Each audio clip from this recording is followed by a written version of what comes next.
अब सुप्रीमम और इन्फीमम आपने पढ़ा हुआ है। क्या होता है सुप्रीमम या उच्चक, क्या होता है इन्फीमम या निम्नक।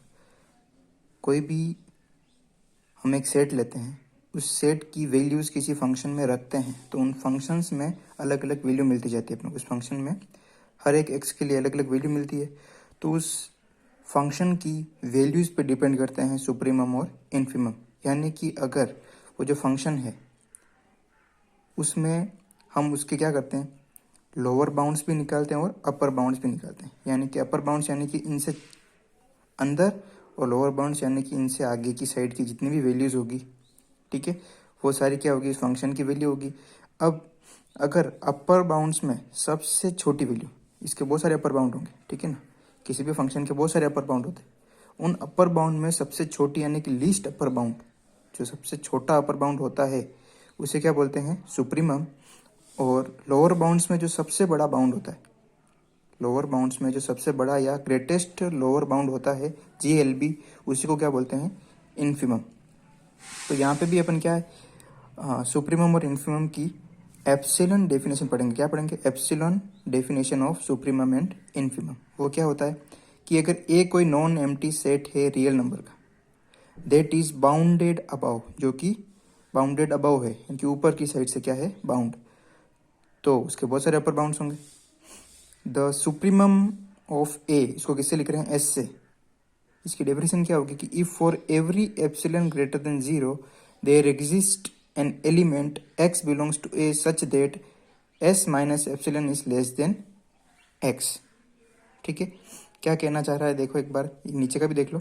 सिमिलरली अगर ये बाउंडेड बिलो है a, तो इन्फीमम ऑफ a को क्या लिखेंगे i, and if for every epsilon greater than 0 there exists an element x belongs to a such that i plus e is greater than x।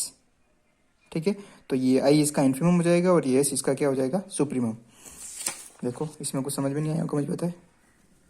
ये कोई line है, इसके अंदर ये हमने कोई पॉइंट लिया जिसके ऊपर हमको fx की वैल्यूज़ मिली, ठीक है, ये सारी fx की वैल्यूज़ है यहाँ से लेके यहाँ तक। तो ये जो होगा इधर साइड में, यहाँ से आगे की वैल्यूज़, ये सब इसके क्या होंगे, इधर सारे ये सब इसके होंगे अपर बाउंड्स, और इधर की यहाँ के बाद की सारी वैल्यू क्या हो जाएगी लोअर बाउंड्स। ठीक है, ये सारे लोअर बाउंड्स हो जाएंगे, ये सारे क्या हो जाएंगे अपर बाउंड्स। अब इन अपर बाउंड्स में ये बोल रहा है कि जो सबसे लीस्ट यानी कि सबसे, इधर सारे अपर बाउंड्स बढ़ते जाएंगे पर इनमें सबसे छोटा अपर बाउंड कहाँ होगा यहाँ पे, तो जो लीस्ट अपर बाउंड होगा, लीस्ट अपर बाउंड, उसको उन्होंने क्या बोल दिया एस यानी कि सुप्रीमम। इसकी डेफिनेशन एप्सिलॉन के हिसाब से इसने कैसे दी कि अगर ये बिंदु एस है, ये सुप्रीमम है, तो इसमें से एप्सिलॉन माइनस भी किया और एप्सिलॉन जोड़ा भी, यानी कि एस माइनस एप्सिलॉन और S plus epsilon, S minus epsilon और एस प्लस एप्सिलॉन। एप्सिलॉन बहुत छोटी संख्या होती है, ग्रेटर देन 0 होता है पर बहुत छोटी होती है, ठीक है, बहुत छोटी, यानी 0.000 बहुत छोटी होती है, यानी कि छोटा से छोटा इसका क्या लेंगे अपन एस माइनस एप्सिलॉन और एस प्लस एप्सिलॉन। अब हम यहाँ पे एस माइनस एप्सिलॉन की बात कर रहे हैं, ये एस माइनस एप्सिलॉन जो है इस एस से छोटा है, तो S minus epsilon is less then S, सही बात है। और हम जानते हैं कि ये जो यहाँ से लेके यहाँ तक की जो ये जो जगह है इसमें एफ ऑफ एक्स की वैल्यूज होगी, तो इसने यही बोला है कि एस माइनस एप्सिलॉन और इस एस के बीच में एक ऐसा एक्स एग्जिस्ट करेगा, ठीक है, एक ऐसा एक्स एग्जिस्ट करेगा जिसके लिए अपन ये चीज़ लिख सकते हैं कि अगर सुप्रीमम का अपन एप्सिलॉन नेबरहुड लें तो उसके एस माइनस एप्सिलॉन का जो नेबरहुड की साइड होगी उससे बड़ा हमको उस पर्टिकुलर सेट ए का एक एक्स एलिमेंट मिल जाएगा। ठीक है, यानी कि ये कुल मिला के आपको ये बता रहा है कि यानी कि इस सुप्रीमम से छोटा सा भी इस तरफ भी अपन आए, एप्सिलॉन की बहुत छोटी रेडियस की वैल्यू भी अगर इधर लें माइनस में, तब भी हमको उसमें कम से कम एक एक्स तो ऐसा मिल ही जाएगा जो किसका होगा, उस सेट का एलिमेंट होगा जिसका ये सुप्रीमम एस है।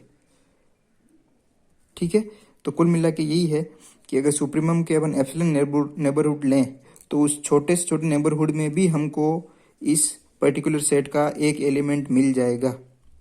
ठीक है, यानी कि इस एस से छोटा और कोई अपर बाउंड होता ही नहीं है। अगर इससे छोटा सा भी इधर खिसकने की कोशिश करेंगे अपन, इस साइड में जाएंगे, तो इसमें कम से कम एक छोटा एलिमेंट मिल ही जाएगा जो इस ए का एलिमेंट होगा।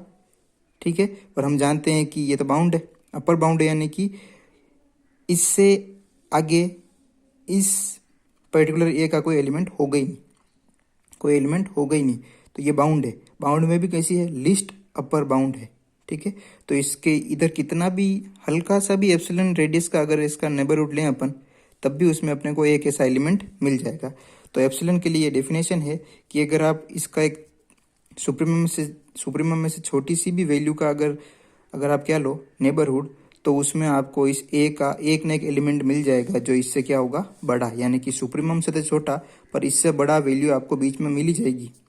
ठीक है, तो इसको क्या बोलेंगे, S minus epsilon greater less than x की कंडीशन सेटिस्फाई होती है तो हम बोलते हैं कि ये जो एस होता है वो क्या होता है, सुप्रीमम ऑफ जो भी सेट ए है उसका सुप्रीमम। और अगर सेम टू सेम ये अगर आप इन्फीमम में लो, जैसे ये साइड क्या होगी इन्फीमम, तो इधर भी क्या होगा आई प्लस एप्सिलॉन, इधर होगा आई माइनस एप्सिलॉन, यानी कि आई प्लस एप्सिलॉन। और इस आई के बीच में देखो क्या होगा, आई जो होगा वो इससे बड़ा होगा, सॉरी छोटा होगा। अब ग्रेटेस्ट अपर बाउंड है ना, तो I is less than I plus epsilon, इससे इसके बीच में। ठीक है, ये बड़ा है और ये छोटा है, I plus epsilon is greater than I.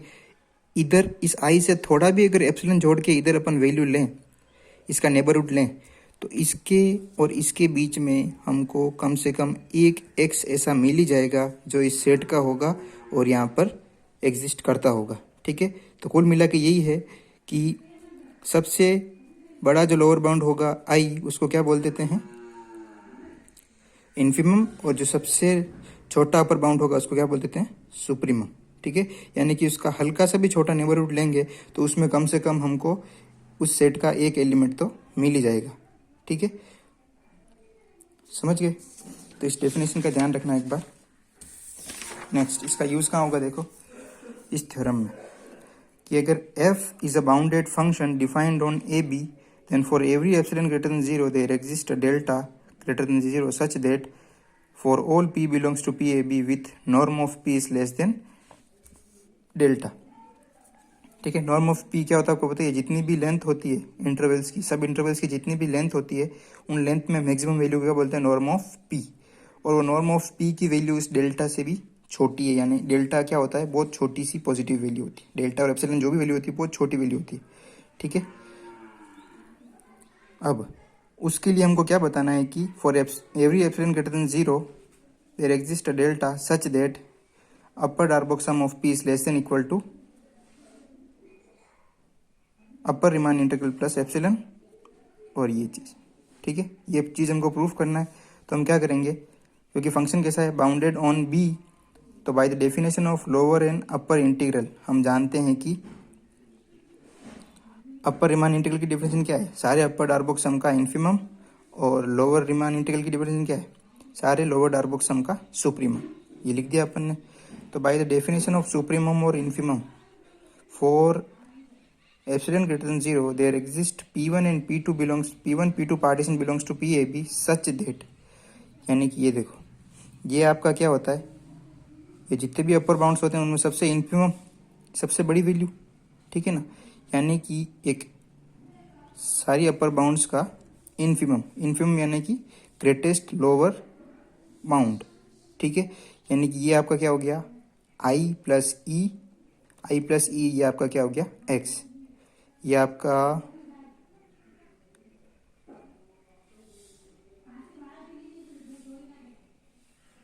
S minus ई और ये आपका एक्स जो अभी अपने पीछे पड़ा उसके हिसाब से। ठीक है, इसको बोल दिया इक्वेशन नंबर 1। तो हम क्या करते हैं, अब मानते हैं कि P3 is the common refinement of P1 and P2। ये अपन ने कोई P1 P2 ले लिया। अब हम देख रहे हैं कि ये जो लेस देन ग्रेटर देन के जो साइन है ये चेंज तो नहीं होते अगर अपन ये पार्टीशन थोड़ा बढ़ा लें। ठीक है ना, पार्टीशन अगर बढ़ा लें तो क्या ये इनइक्वलिटी चेंज तो नहीं होती, ये चेक करने के लिए। तो P3 is the common refinement of P1 P2, common refinement क्या होता है, पता ही है। P1 और P2 क्या होते हैं, इस P3 के सबसेट, इस P3 के सबसेट, यानी कि P3 बराबर P1 यूनियन P2। P1 और P2 का यूनियन ले तो P3 आ जाता है। तो ये P1 P2 से बड़ा पार्टीशन है, ठीक है। और इसके लिए अपन ने थ्योरम 1.2 में पढ़ी है ये कंडीशन कि P3 का अपर डार्बोक सम P1 के अपर डार्बोक सम से भी क्या होता है, छोटा, और इसका लोअर डार्बोक सम P3 का इसके लोअर डार्बोक सम से क्या होता है, बड़ा। ये हमने पढ़ी है। तो P1 से भी छोटा है P3 का, तो P1 से भी छोटा आएगा P3, और lower Darboux sum of P2 ये क्या होगा, less than equal to lower Darboux sum of P3। तो ये भी इस तरह से चलता जाएगा, ठीक है। यानी कि कोई भी वैल्यू इस तरफ नहीं आ रही, सारी वैल्यूज इस तरफ डिक्रीज होती जा रही या इंक्रीज, इसके लिए डिक्रीज और इसके लिए इंक्रीज होती जा रही, ठीक है। तो ये यहाँ पे है, तो ये बीच में होने से कोई मतलब नहीं, साइन चेंज नहीं हुआ। ये लेस देन, यहाँ पे भी लेस देन का साइन, ग्रेटर देन यहाँ पे भी ग्रेटर देन का साइन नहीं है, यहाँ लेस देन यहाँ पे भी लेस देन के साइन ही चल रहे हैं, ठीक है। यानी कि हम बड़े पार्टीशन ले रहे हैं तब भी इनइक्वलिटीज़ में कोई फर्क नहीं आ रहा, तो हम यहाँ पे क्या कर देते हैं, P आर्बिट्री पार्टीशन लेते हैं P। तो from 1 and 2 upper Darboux sum of P is less than equal to upper Riemann integral plus epsilon, और lower Darboux sum is greater than equal to lower Riemann integral minus epsilon, ठीक है। और यही proof करना था हमको, ठीक है। आप देख रहे हो यहाँ पर ये P1 और P2 कोई भी पार्टीशन लिए उसके लिए कंडीशन मेरे को मिली है, ठीक है। किससे, सुप्रीमम और इन्फीमम की डेफिनेशन जो मैंने पीछे लिखी है। अब मैंने इससे बड़े पार्टीशन लेके देखा एक बार, P3 जो कॉमन डिफाइनमेंट है, और P1 यूनियन P2 होता है तो वो P3 बनता है, यानी कि P3 इन दोनों से बड़ा है। फिर भी इनकी वैल्यू आप देख लो, मैं जब यहाँ लिखूंगा, यहाँ पे ये चीज़ है, ये इससे भी छोटी, यानी कि ये side less than less than less than चलता ही रहेगा, ठीक है। यानी कि सबसे बड़ा क्या होगा, यही चीज़ होगी। और इसके अंदर LF P2 से भी बड़ा क्या है, LF P3, यानी कि यहाँ से ये ऐसे ग्रेटर देन चलता ही जाएगा, यानी कि सबसे छोटी वैल्यू क्या होगी, ये चीज़ ही होगी किसी भी पार्टीशन के लिए। तो मैंने यहाँ पे P के क्या ले लिया, एक आर्बिट्री, क्योंकि हर एक पार्टीशन के लिए बात क्या हो रही है, सच हो रही है, इसलिए मैं बोल सकता हूँ कि ये कंडीशन हर एक पार्टीशन के लिए ट्रू होगी। समझ गए। अब रीमान इंटीग्रल की सेकंड डेफिनेशन है, ये कहीं एक आध जगह यूज आएगी, ठीक है। तो इसमें क्या होता है कि F be a bounded and R be a Riemann integrable F be a bounded and R integrable function over AB, then for every epsilon greater than 0 there exists a delta such that for every partition P with norm of P is less than delta and for all points ये condition क्या होनी चाहिए, true, ठीक है। कि अगर F Riemann integrable है तो उसके ऊपर उसको रीमान इंटीग्रेबल प्रूफ करने के लिए, इस इंटरवल के लिए हमको ये कंडीशन ट्रू करनी पड़ेगी, ठीक है। ये कंडीशन ट्रू होगी तो हम बोल सकते हैं कि ये जो एफ ऑफ एक्स है वो क्या है, रीमान इंटीग्रेबल, ठीक है। इसका जब एग्जाम्पल आएगा तब मैं आपको अच्छे से बताऊंगा।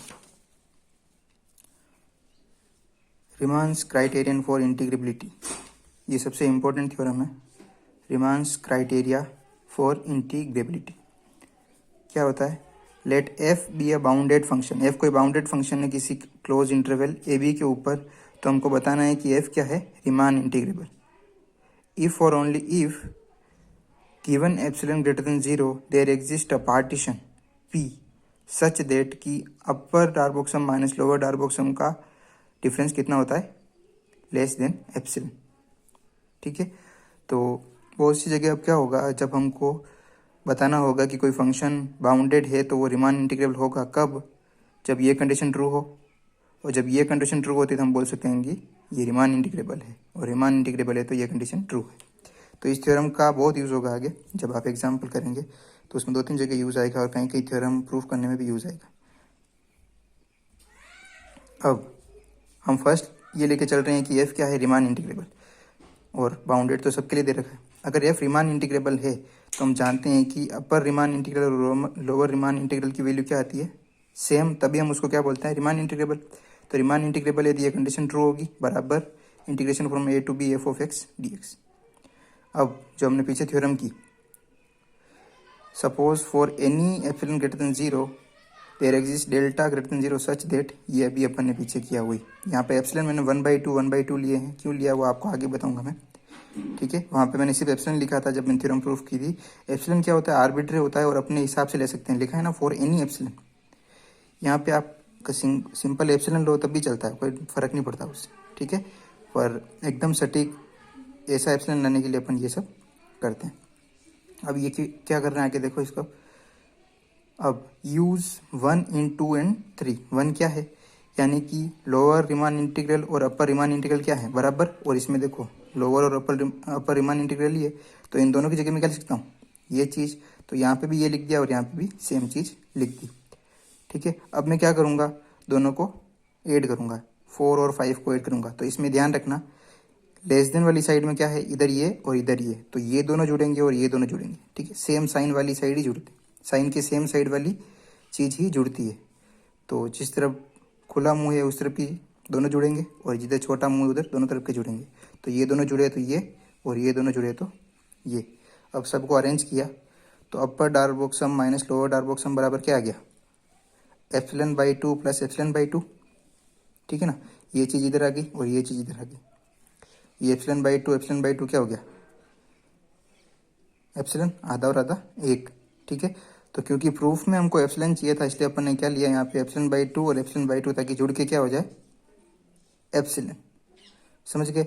अगर आप यहाँ पे एप्सिलॉन और एप्सिलॉन लेते तो यहाँ पे क्या हो जाता 2 एप्सिलॉन होता, पर 2 एप्सिलॉन से छोटा और क्या होता है एप्सिलॉन। आप ऐसे लिख सकते हैं ना 2 epsilon is greater then epsilon, तो वापस ये चीज़ आ जाती है। पर अपन क्या एकदम सही से एप्सिलॉन लेके आना चाहते थे, इसलिए अपन ने यहाँ क्या लिया ε/2 और ε/2। अब कन्वर्सली अब क्या मान रहे अपन कि एप्सिलॉन ग्रेटर देन 0 के लिए ऐसे पार्टीशन पी एग्जिस्ट करते हैं सच दैट कि अपर डार्क बॉक्स सम माइनस लोअर डार्क बॉक्स सम क्या होगा लेस देन एप्सिलॉन। तो इसके लिए अपन क्या करेंगे, अब देखो bye the definition of upper and lower integral, हम जानते हैं कि अपर इंटीग्रल का मतलब क्या होता है अपर डार्क बॉक्स सम का इन्फिमम, और लोअर रिमान इंटीग्रल का मतलब क्या होता है लोअर डार्क बॉक्स सम का सुप्रीमम। इसका मतलब ये जो अपर डार्क बॉक्स सम है उसमें सबसे छोटी वैल्यू को क्या बोलते हैं अपर रिमान इंटीग्रल। तो ये सबसे छोटी वैल्यू होती है हर एक अपर डार्क बॉक्स सम में, सबसे छोटी वैल्यू क्या होती है अपर रिमान इंटीग्रल, और सबसे बड़ी वैल्यू क्या होती है लोअर रिमान इंटीग्रल।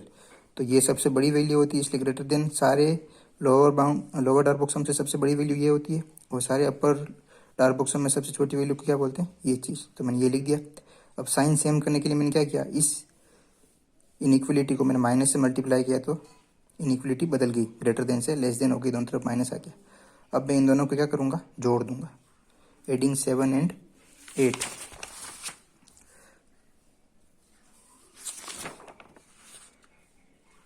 एडिंग 7 और 8 प्लस करना है, ठीक है। मैंने माइनस लिख दिया, ये less than equal to this, और ये चीज़ हम मान के चल रहे हैं कि लेस देन एप्सिलॉन है, ठीक है ना। अपन कन्वर्स पार्ट लेके चल रहे हैं which is less than epsilon from 6, तो ये लेस देन एप्सिलॉन, तो ये भी क्या होगा लेस देन एप्सिलॉन।